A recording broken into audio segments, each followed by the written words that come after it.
अस्सलाम वालेकुम students, welcome to my channel. आज हम जीएससी 201 का लेक्चर नंबर थर्ड स्टार्ट करने लगे हैं और आज के लेक्चर का हमारा टॉपिक है प्रोसेस, स्किल्स और प्रैक्टिसेस।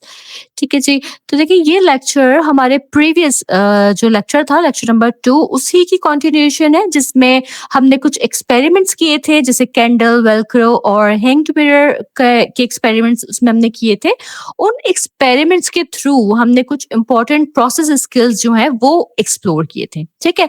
तो आज हम उन्हीं प्रोसेस स्किल्स को और डिटेल में सीखेंगे और समझेंगे कि साइंस करते वक्त ये स्किल्स हमारे लिए क्यों जरूरी हैं। ठीक है, एक छोटा रिव्यू ले लेते हैं कि आज के लेक्चर में हम क्या क्या सीखने वाले हैं। तो हम जो इन डिटेल सीखेंगे उसमें शामिल है observing, questioning, hypothesising, predicting, planning and investigating, interpreting and analyzing data और लास्ट में है communicating। ठीक है। इन सब प्रोसेस स्किल्स का मेन पर्पस ये है कि हम साइंटिफिक सोच डेवलप कर सकें, मतलब हर चीज को एविडेंस और लॉजिक के जरिए समझ सकें। ठीक है जी। तो स्टार्ट करते हैं ऑब्जर्विंग के साथ। ऑब्जर्विंग का मतलब है किसी ऑब्जेक्ट, इवेंट या फिनोमेना को अपनी सेंसेस के जरिए समझना, जैसे देखना, सुनना, छूना, सूंघना और टेस्ट करना। ठीक है, अगर सेफ हो उसे टेस्ट करना तो। ठीक है, इनके थ्रू जो है हम ऑब्जर्वेशंस जो है वो कर रहे होते हैं। कभी कभी हम अपने सेंसेस को एक्सटेंड करते हैं टूल्स के जरिए, जैसे माइक्रोस्कोप यूज करके या मैग्नीफाइंग ग्लास या थर्मामीटर वगैरह यूज करके। ठीक है। तो ऑब्जर्विंग की डेफिनेशन जो है वो ये है कि जब हम अपने सेंसेस और टूल्स का यूज करके किसी ऑब्जेक्ट, इवेंट या फिनोमेना के बारे में इंफॉर्मेशन गैदर करते हैं, इस प्रोसेस को ऑब्जर्विंग या ऑब्जर्वेशन कहा जाता है।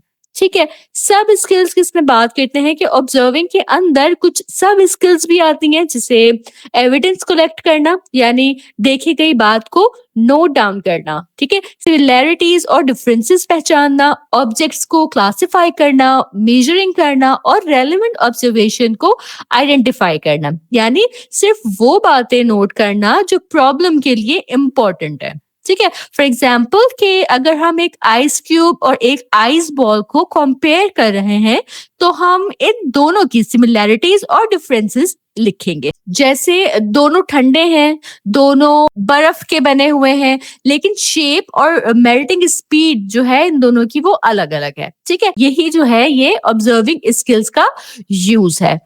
ठीक है। इसके बाद अगला स्टेप आ जाता है क्वेश्चनिंग, यानी सवालात उठाना।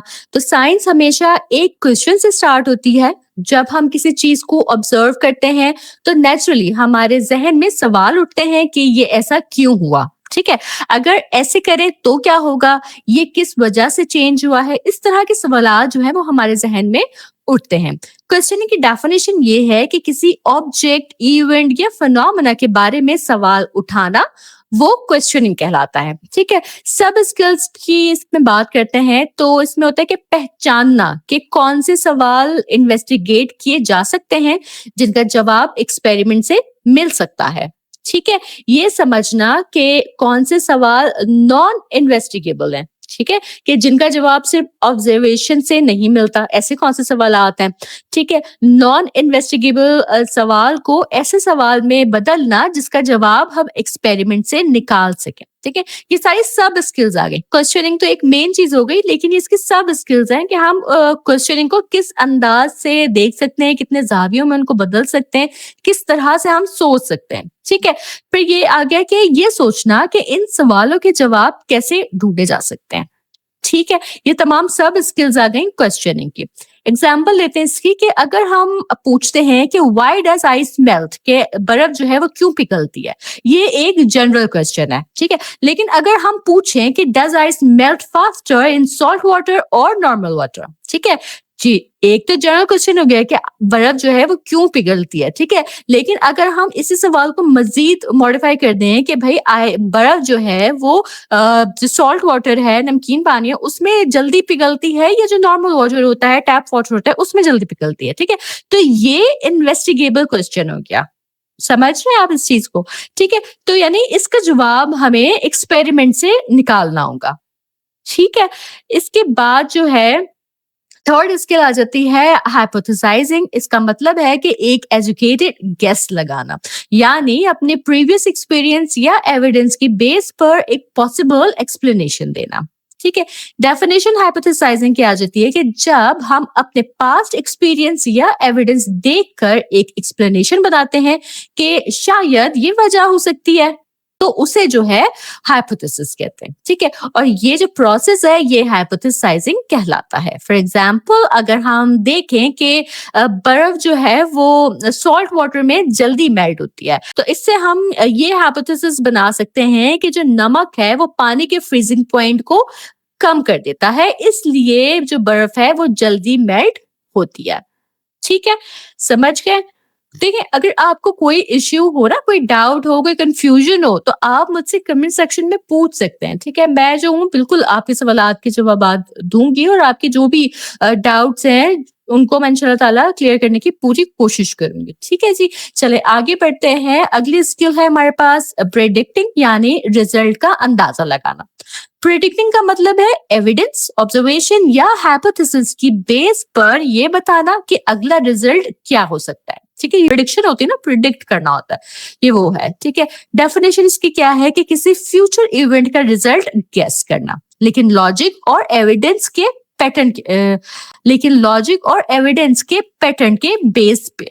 ठीक है, इस प्रोसेस को जो है वो प्रिडिक्टिंग कहते हैं। ठीक है, प्रिडिक्शन कभी जो है वो रैंडम गेस नहीं होती है, वो हमेशा एविडेंस या हाइपोथेसिस पर बेस करती है। ये आपने याद रखनी है बात। ठीक है, प्रिडिक्शन की या प्रिडिक्टिंग की जो सब स्किल्स है उसमें आ जाता है कि एविडेंस के पैटर्न के बेस पर प्रिडिक्शन जस्टिफाई करना और हाइपोथेसिस टेस्ट करने के लिए एक प्रिडिक्शन बनाना। ठीक है, ये प्रिडिक्टिंग की सब स्किल्स है। एग्जाम्पल इसके आपको बताती चलती हूँ कि देखिए, अगर हमने ये हाइपोथेसिस बनाई है ना कि सॉल्ट वाटर जो है वो बर्फ को जल्दी मेल्ट करता है, तो हम प्रिडिक्ट करेंगे कि अगर हम नेक्स्ट टाइम बर्फ को सॉल्ट वाटर में रखेंगे तो वो नॉर्मल वाटर के मुकाबले में जल्दी मेल्ट हो जाएगी। ठीक है, ये स्टेटमेंट के बाद हम अपनी प्रिडिक्शन को टेस्ट भी करते हैं। ठीक है, कि आया ऐसा हो रहा है या नहीं हो रहा। ठीक है, और फिर यही जो चीज है ना, यहीं से फिर साइंस स्टार्ट हो रही होती है। ठीक है जी, इसके बाद आगे हम बात करते हैं प्लानिंग एंड इन्वेस्टिगेटिंग की, कि साइंस में कोई भी एक्सपेरिमेंट जो है वो ब्लाइंडली नहीं किया जाता। ठीक है, पहले हम प्लान बनाते हैं कि हमें क्या टेस्ट करना है, कौन से वेरिएबल्स चेंज करने हैं और किन चीजों को सेम रखना है। ठीक है, तो लेकिन जब हम एक एक्सपेरिमेंट करते हैं तो तीन चीजें होती हैं उसमें। एक होता है वेरिएबल जो चेंज करना है, जैसे सॉल्ट या शुगर का अमाउंट। ठीक है, वेरिएबल जो सेम रखने हैं, जैसे आइस क्यूब का साइज है या टेम्परेचर है या कंटेनर है। ठीक है, और थर्ड हो जाता है रिजल्ट जो ऑब्जर्व करना है, जैसे किस क्यूब का मेल्टिंग टाइम ज्यादा है। ठीक है, ये तीन चीजें जो है वो इनका ध्यान कर रहे होते हैं। तो ये तीनों चीजें एक फेयर टेस्ट के लिए जरूरी होती हैं। अगर हम वेरिएबल्स को कंट्रोल नहीं करते तो हमारे रिजल्ट रिलायबल नहीं होगा। तो देखिए, प्लानिंग और इन्वेस्टिगेटिंग जो है ना, इसका मतलब है एक ऐसा इन्वेस्टिगेशन डिजाइन करना जिसमें हम अपनी हाइपोथेसिस को टेस्ट कर सकें और रिलायबल डेटा कलेक्ट कर सकें। प्लानिंग में हम ये डिसाइड करते हैं कि कैसे एक्सपेरिमेंट करना है, क्या मेजर करना है और कैसे इंश्योर करना है कि रिजल्ट फेयर हो। ठीक है, याद रखिए कि प्लानिंग हमेशा फॉर्मल होती है। कभी कभी सिंपल एक्सपेरिमेंट्स में हम ओरली या मेंटली भी प्लान बना लेते हैं। ठीक हो गया। प्लानिंग और इन्वेस्टिगेटिंग की सब स्किल्स पर आते हैं, तो इसमें आता है कि वेरिएबल्स को आइडेंटिफाई और कंट्रोल करना। ठीक है, मेजरिंग इंस्ट्रूमेंट्स जैसे थर्मामीटर, रूलर या स्टॉप वॉच है, उसका सही तरीके से इस्तेमाल करना और एक्सपेरिमेंट को कंपेयर करना, जैसे कि प्लान किया था। ठीक है, उसको कंपेयर करना उस चीज से। फॉर एग्जाम्पल कि अगर हम ये देखना चाहें कि नमक और चीनी बर्फ को किस स्पीड से मेल्ट करते हैं, ठीक है, तो हम ये प्लान बनाएंगे कि दो आइडेंटिकल आइस क्यूब्स लेंगे। ठीक है, एक पर जो है 1 टीस्पून सॉल्ट और दूसरे पे 1 टीस्पून शुगर डालेंगे। ठीक है, दोनों को साइड बाय साइड रखेंगे, फिर ऑब्जर्व करेंगे कि कौन सा क्यूब पहले मेल्ट हुआ। ठीक है, इस प्रोसेस से हमने वेरिएबल्स कंट्रोल किए, मेजरमेंट डिसाइड किया और ऑब्जर्वेशन रिकॉर्ड की। यही जो है ये प्लानिंग और इन्वेस्टिगेटिंग है। समझ रहे हैं? चलिए आगे बढ़ते हैं। नेक्स्ट स्किल जो आ जाती है हमारे पास वो है इंटरप्रेटिंग। ये साइंस का एनालिटिकल पार्ट है। ठीक है, जब हम अपने एक्सपेरिमेंट के डेटा को देखते हैं तो हम सोचते हैं कि ये रिजल्ट्स हमें क्या बताते हैं, पैटर्न क्या है इसका, क्या हमारी हाइपोथेसिस सही थी या गलत थी। ठीक है, यही प्रोसेस इंटरप्रेटिंग कहलाते हैं। सही है। इंटरप्रेटिंग का मतलब है अपने कलेक्टेड डेटा के मीनिंग समझना, यानी एविडेंस को देखकर कंक्लूजन निकालना। यहाँ हम ये एनालाइज करते हैं कि हमारी फाइंडिंग्स हमारे इनिशियल क्वेश्चन से कैसे रिलेटेड हैं। ठीक है, सब स्किल्स की इसमें बात करूं तो देखिए इसमें डेटा को स्टैटिस्टिकली समझना होता है कि नंबर्स, एवरेजेस, ग्राफ्स वगैरह को। ठीक है, हमें मिस्टेक्स और एक्सपेरिमेंटल एरर्स आइडेंटिफाई करना, हाइपोथेसिस को डेटा के बेस पर इवैल्यूएट करना और अगर जरूरत हो तो फर्दर टेस्टिंग रिकमेंड करना। ठीक है, एग्जाम्पल लेते हैं कि अब मान लीजिए हमने एक्सपेरिमेंट में देखा कि जो नमक वाली बर्फ थी ना वो जल्दी मेल्ट हुई। ठीक है, अब हम इंटरप्रेट करते हैं कि जो नमक है ना वो पानी के फ्रीजिंग पॉइंट को कम करता है, इसलिए बर्फ जो है वो जल्दी से मेल्ट होती है। ठीक है, यानी हमने अपनी ऑब्जर्वेशन से एक साइंटिफिक एक्सप्लेनेशन निकाल ली और यही जो चीज है ये इंटरप्रेटिंग कहलाती है। ठीक है, अब चलते हैं आखिरी स्किल की तरफ जो है कि है कम्युनिकेटिंग। ये स्किल साइंस का सबसे जरूरी हिस्सा है, क्योंकि अगर हम अपनी फाइंडिंग्स शेयर नहीं करते तो नॉलेज का फायदा ही नहीं होता। ठीक है, कम्युनिकेटिंग का मतलब है अपने आइडियाज और रिजल्ट्स को दूसरों तक पहुंचाना, चाहे वो राइटिंग से हो, ड्राइंग से हो, मॉडल से, ग्राफ से या प्रेजेंटेशन से। साइंटिस्ट अपने रिजल्ट्स, रिपोर्ट, चार्ट्स और ग्राफ्स के जरिए शेयर करते हैं ताकि दूसरे लोग उन्हें समझ सकें और वेरीफाई कर सकें। ठीक है, तो देखिए कम्युनिकेटिंग का मतलब है अपनी ऑब्जर्वेशंस, आइडियाज, थ्योरेटिकल मॉडल्स या कंक्लूजन्स को एक्सप्रेस करना, लिखकर, बोलकर या किसी मॉडल या ड्राइंग के जरिए। ठीक है, सब स्किल्स जो इसमें शामिल है वो है कि अपने टीचर, मेंटर या एक्सपर्ट के साथ डिस्कशन करना, सेकेंडरी सोर्सेज यानी कि जैसे बुक्स हैं, आर्टिकल्स या वीडियोस हैं उनका इस्तेमाल करना, रिपोर्ट्स लिखना, डेटा टेबल्स बनाना, ग्राफ्स और चार्ट्स बनाना ताकि डेटा क्लियरली समझा जा सके। ठीक है, एग्जाम्पल देते हैं कि अगर हमने एक्सपेरिमेंट किया कि जो नमक है वो बर्फ को जल्दी मेल्ट करता है। ठीक है, तो हम अपने रिजल्ट को लिखकर एक्सप्लेन कर सकते हैं, या फिर एक ग्राफ बना सकते हैं जिसमें दिखाएं कि सॉल्ट वाली जो बर्फ थी उसने कितने मिनट्स में मेल्ट किया और जो शुगर वाली आइस है उसने कितना टाइम लिया। ठीक है, इस तरह हम अपने रिजल्ट्स कम्युनिकेट कर रहे होते हैं। समझ रहे हैं? ठीक है जी, तो अब तक हमने बात की प्रोसेस स्किल्स और प्रैक्टिसेस के बारे में। अब हम इनके इस्तेमाल की तरफ चलते हैं। ठीक है, कि यूज ऑफ प्रोसेस स्किल्स और प्रैक्टिसेस, यानी ये समझते हैं कि हम जो प्रोसेस स्किल्स सीखते हैं जैसे observing, questioning, hypothesising, predicting, planning, interpreting और कम्युनिकेटिंग, ये सब साइंस में एक्चुअल प्रैक्टिस में कैसे काम करती हैं। ठीक है, देखिए अभी हमने ना हर स्किल को अलग अलग सीखा है। ठीक है, जैसे ऑब्जर्विंग क्या होती है, प्रिडिक्टिंग कैसे करते हैं, इंटरप्रेटिंग क्या मतलब है। ठीक है, लेकिन अब जो है ना वो हम ये समझेंगे कि साइंस में ये स्किल्स अलग अलग नहीं चलती, ये सब एक साथ मिलकर काम करती हैं। ठीक है, जैसे एक टीम होती है ना, बिल्कुल इस तरह से।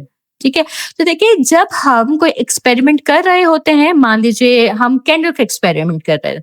ठीक है, तो हम सिर्फ ऑब्जर्व नहीं कर रहे होंगे। ठीक है, उसी वक्त हम प्रेडिक्ट भी करते हैं, हाइपोथेसिस भी बनाते हैं और इंटरप्रेट भी करते हैं कि क्या हो रहा है। ठीक है, मतलब ये सारी स्किल्स एक साथ यूज होती हैं, इन्हें अलग अलग यूज करना जो है वो मुश्किल होता है क्योंकि ये नेचुरली ब्लेंड हो जाती हैं। ठीक है, जैसे अगर आप एक पौधा देख रहे हैं तो आप ऑब्जर्व कर रहे हैं कि उसके पत्ते हरे हैं या पीले हैं। ठीक है, आप प्रिडिक्ट कर रहे हैं कि शायद पानी कम मिला है। सही है, और हाइपोथेसिस बना रहे हैं कि अगर ज्यादा पानी मिलेगा तो ये दोबारा हरा भरा हो जाएगा।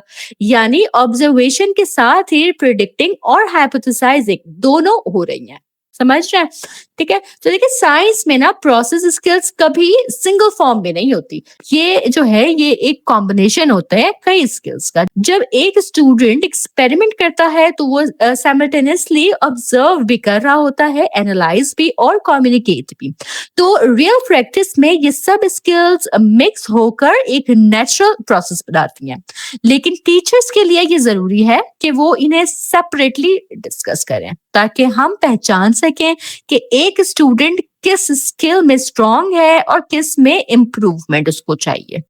टीचर के रोल की मैं बात करूँ ना इन स्किल्स को डेवलप करने में, तो देखिए टीचर का रोल यहाँ बहुत इम्पोर्टेंट है। हम टीचर्स को हर स्किल अलग-अलग से समझाने और एसेस करने पे ही जोर देंगे। ठीक है कि टीचर को जो है हर स्किल अलग से ही समझानी चाहिए, अलग से ही एसेस करने चाहिए ताकि हम जो है स्टूडेंट्स की लर्निंग लेवल समझ सकें। ठीक है? जैसे अगर कोई स्टूडेंट ऑब्जर्विंग में अच्छा है लेकिन प्रिडिक्टिंग में वीक है, तो टीचर उस पर फोकस करके उसकी प्रिडिक्टिंग स्किल डेवलप कर सकती है। सही है? यानी जब हम स्किल्स को अलग-अलग आइडेंटिफाई करते हैं, तो हम स्टूडेंट्स को टारगेटेड सपोर्ट दे सकते हैं और उनकी साइंटिफिक थिंकिंग को स्ट्रांग बना सकते हैं।